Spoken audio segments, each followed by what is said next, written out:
Welcome to AccentUs. Today we'll be doing sound part 2, free, forced and damped vibration with resonance. Let's start.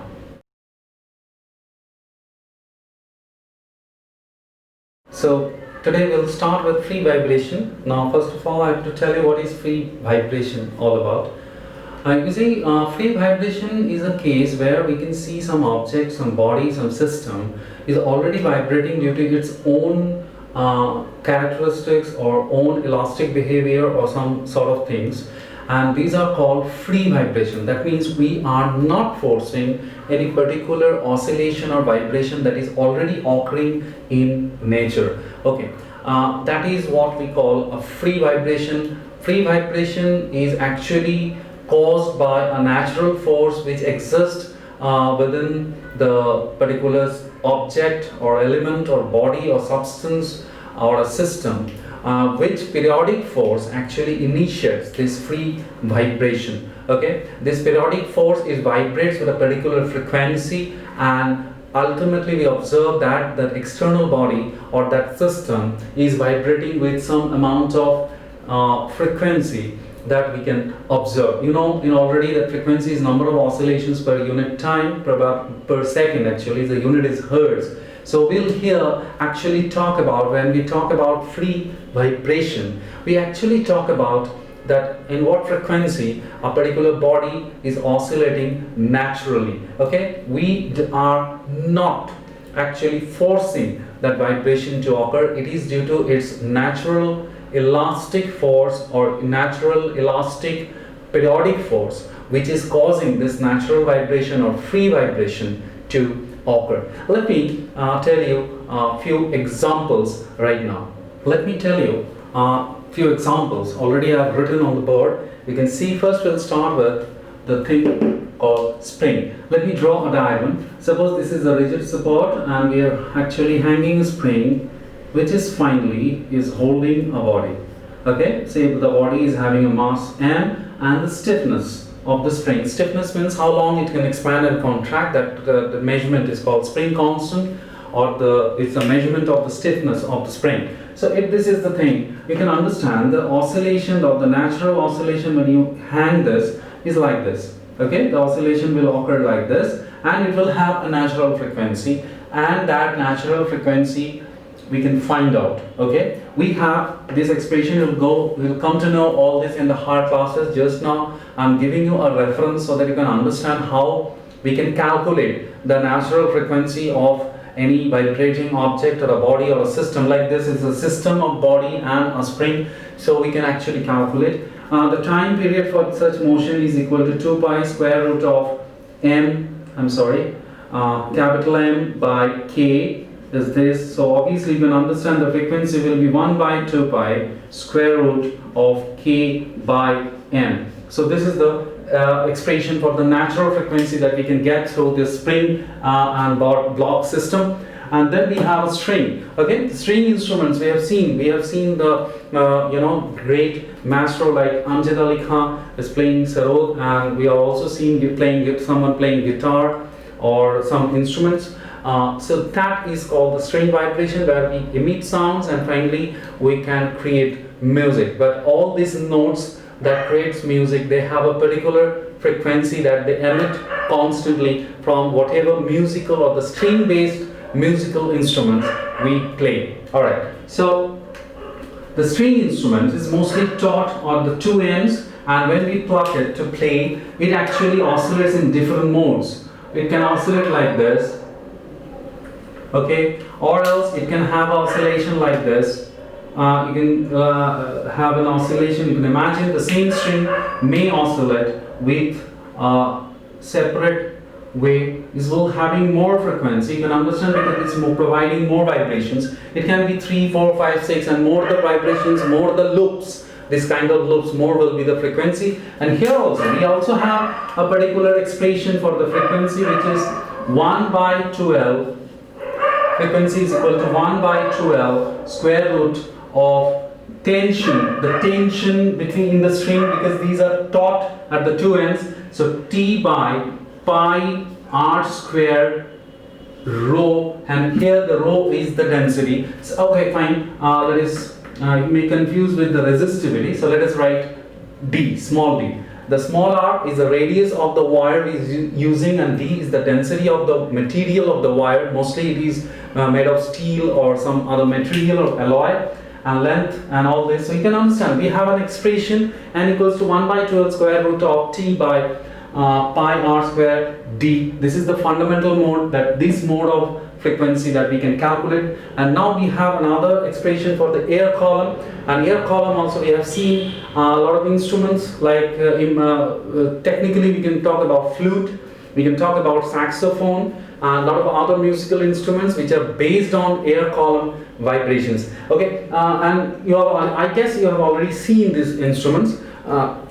even if you have not played, like I didn't play flute or saxophone, but I have seen. Anyways, so air column vibration is mostly, let's suppose we have a pipe, a wind pipe, what we say, and the vibration, it occurs like this. This is the wave that generates within the air column, and it can have a lot of other variations. We can have more vibrations like this. I'm not drawing because it looked very clumsy here, and you practically don't need these diagrams in your board exam, but still I'm giving you the reference so that you can understand that how this different mode of vibrations you can occur, the free vibrations that occur. And this also have a particular expression for frequency, which is n is equal to v by 2l, where l is the length of the tube or the pipe where the frequency or vibration or the sound propagation is occurring. Okay, so you have all these three expressions for calculating the frequency for different type of vibrations that occur, which are the free vibrations, and I'm giving you the examples. You'll find these examples in your textbook. Please go through this, but remember one thing, there will be no numerical coming from all these expressions, and even if they won't ask you to draw these kind of things, only these diagrams are given in the book, so maybe they can ask you to give an example with a diagram in your board exam. Okay, so we need to practice this. Now we'll come up with other form of vibrations which are more interesting. Please check it out.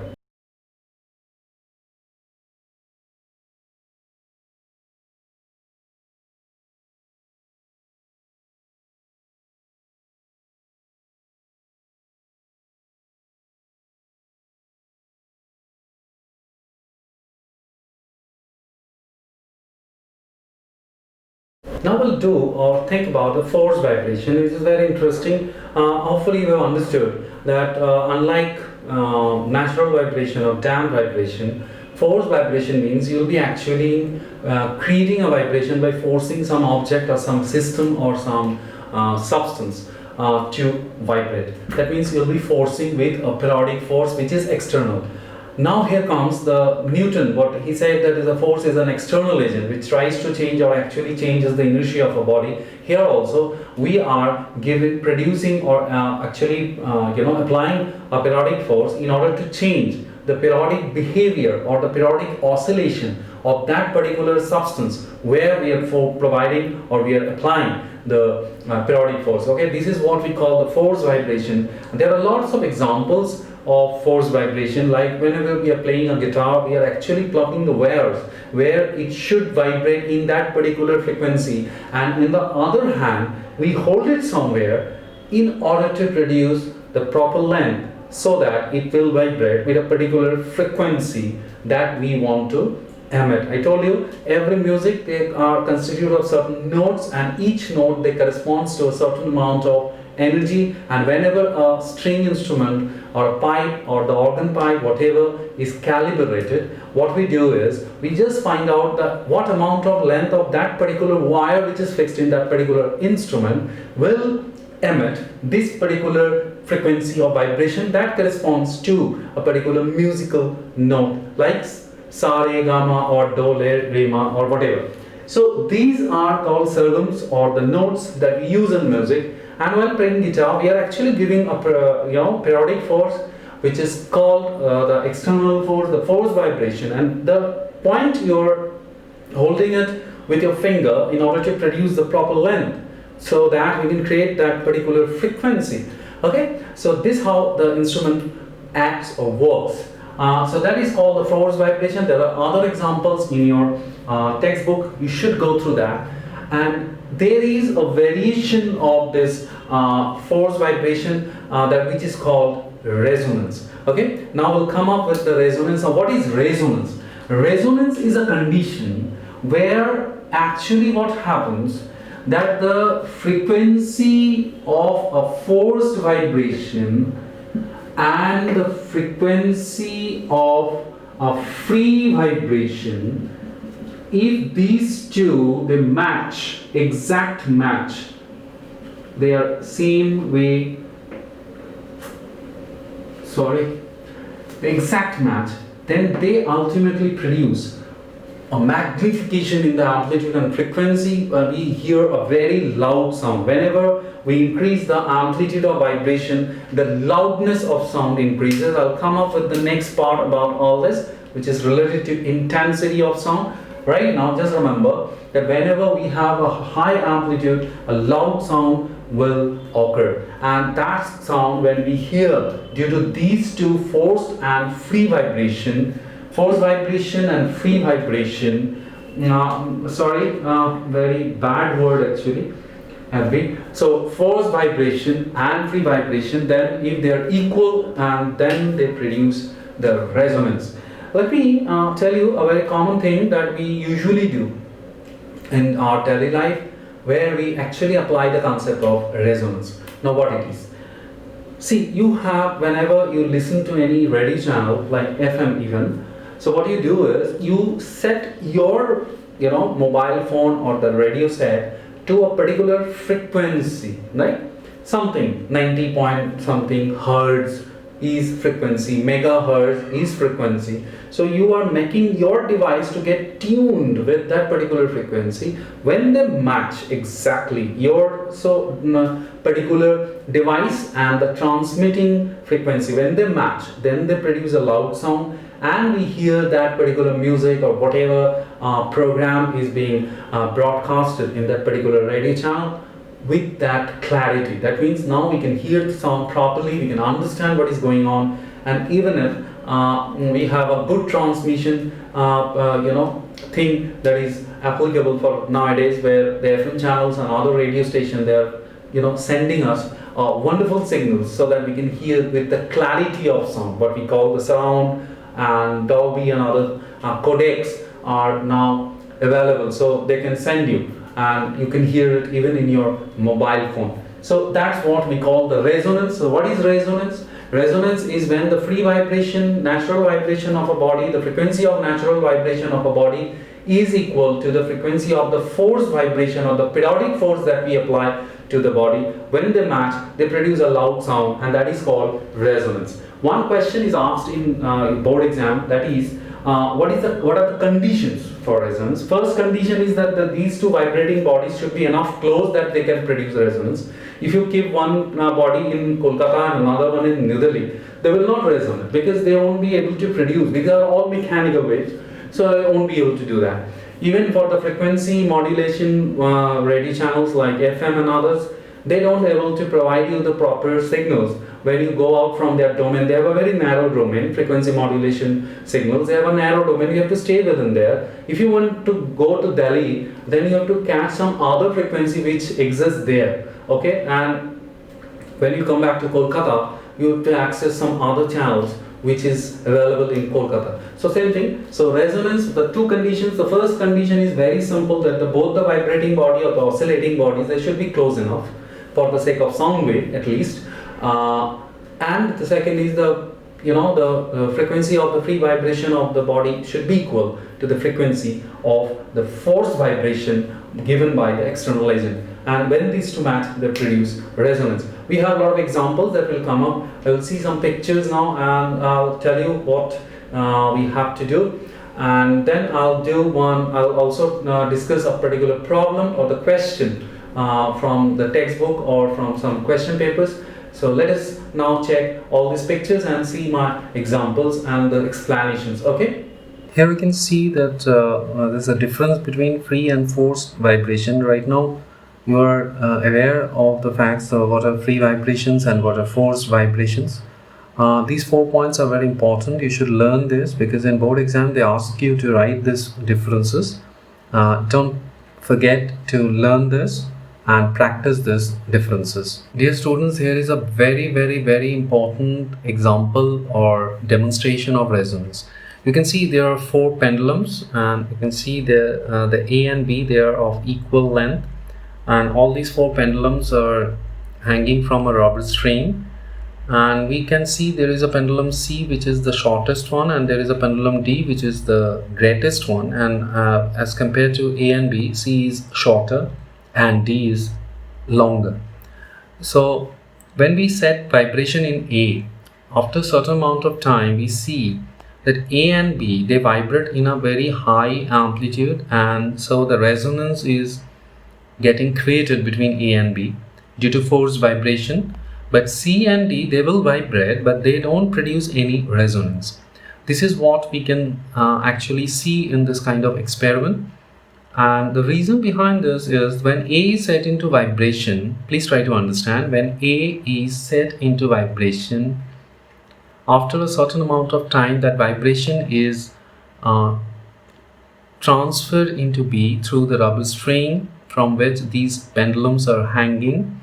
And then after a certain amount of time, B gains that amount of frequency of A, because A and B are of having same length, so they will have the natural frequencies which are equal, and when they become equal, then the resonance will occur. But C and D, being shorter and longer respectively, they don't acquire this resonance. They will vibrate, definitely they will vibrate, but they won't acquire this resonating frequency because they do not have the natural frequency or the length which is equal to either A or B. So this is what we can explain how resonance occurs. So force frequency or the periodic force which we are applying on a body should be equal to the natural frequency of the body itself, and then only resonance shall occur. This is what we want to say here. Yeah, we can see 4 test tubes and having different water level. As per the given informations, the total height is 20 centimeter, and the corresponding length of the water columns are in A it is 12, then 14, then 16, and then 18 respectively. So we can eventually calculate the amount of air column above water.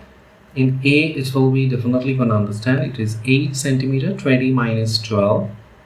In B, it will be 6. In C, it will be 4. And in D, it will be 2, which is 20 minus 18 as per the given information or data we have. Now, they have asked very logical and very important questions. First is that we have to describe the observations when the tuning fork is placed over D. Obviously, you can understand we have air columns of having lengths which are 8 centimeter, then 6, then 4, and then 2. Okay, so what I can see here, this is a closed air column, and in closed air column you should remember that the vibrations, they occur in a ratio of 1, then is to 3, then is to 5, then is to 7, like that. So suppose we have an air column which can resonate at a length of 2 centimeter, then next time it will resonate at 6, then it will resonate at 10, which is 5 times, then it will again resonate at 14 centimeter, like that. If we starting with 2, then these are the resonating air column lengths. So here we can see only in case of B it is 6, and in case of D it is 2, which is having a ratio of 1:3. So B and C will resonate, and this is because the resonance is occurring because the periodic vibration occurring in D is actually forcing the air column in B to vibrate, and then the resonance is occurring, and then we can hear a loud sound in B. Okay, this is the explanation. This is a very interesting question where you have to answer based on a lot of logics that you have understood in this chapter, and you have to go through the examples which are given in the beginning were for the free vibrations, where they are mentioned about the closed and open ear columns.